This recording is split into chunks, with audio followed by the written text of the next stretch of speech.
Ìyábọ̀ Òjó dẹ̀ ti padà tipẹ́ because ó láwọn document tí Ìyábọ̀ Òjó wá sign.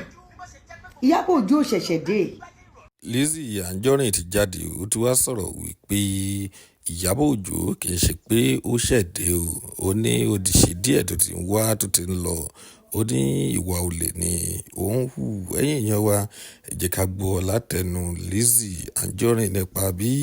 Ìyábọ̀ Òjó ṣe ṣẹ̀ṣẹ̀ dé. Ó ń sá wọlé, ó ń sá jáde. Sọ fún Ìyábọ̀ Òjó pé kó tan live chat nínú ọ́fíìsì ẹ̀ for good 8 hours. Èmi challenge ẹ̀ ni. Nítorí èlé mi ṣe máa sọ fún ẹ̀yin èèyàn wípé ẹ ní láti smart.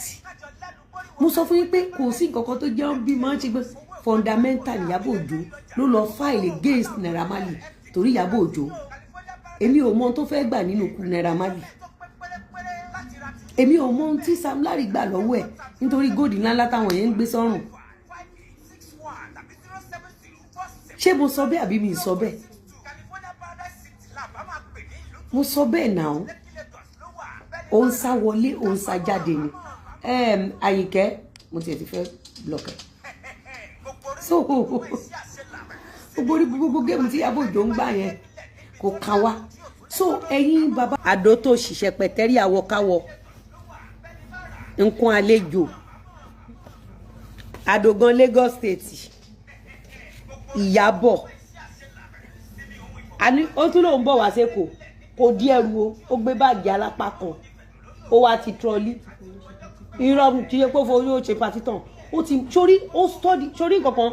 tí mo rí lára ẹ̀ ni pé ó study àwọn èèyàn sórí láti ara Ìyábọ̀ wàá mọ̀ pé ọ̀pọ̀lọpọ̀ àwọn èèyàn ó mọ ibi tán ti ní problem ni ó dìgbà tán bá abolish wípé Nigerians ò gbọdọ̀ máa dorí ọmọ kodò mọ́ tán máa ná bímọ tán máa ná tẹ ọwọ́ ọmọ sẹ́yìn wọ́n gbé ẹsẹ̀ ọmọ sókè ó dìjọ́ tí Nàìjíríà bá stop ẹ̀ wọ́n tó bẹ̀rẹ̀ sí ní àwọn tó ní ọpọlọ díẹ̀ sórí àwọn kan wà ńgbà tán máa gbé orí wọn sókè ọpọlọ wọn position but sórí àwọn tó pọlọ wọn dẹ̀gbẹ́ láti kókó tán ti wẹ̀wọ́ yẹn ló pọ̀ báwo ni wọ́n ti máa ń pé èyí tó ti travel bí oṣù mẹ́fà ṣé bẹ́ẹ̀ náà ló fo òòrówó fi ra nǹkan kan ó máa dúró ẹrù tó máa tì dé ìdí airport ni at least ó kéré jọ gbọ́dọ̀ tì tó báàgì 14 ẹ̀ tó ti travel káàkiri ó wá gbé báàgì alápá kan pẹ̀lú trọ́lí ẹyọ kí lórúkọ ẹ̀ hand luggage kan àwọn ó ti dé ko Ìyábọ̀ ti dé ko a ní ẹ̀ lè ní láárí ṣé ní gbogbo ẹ̀yin tẹ́ máa ń hùwà bẹ́ẹ̀ ẹ̀ lè ní láárí ẹ̀ lè ní láárí ti jìnnà sí yín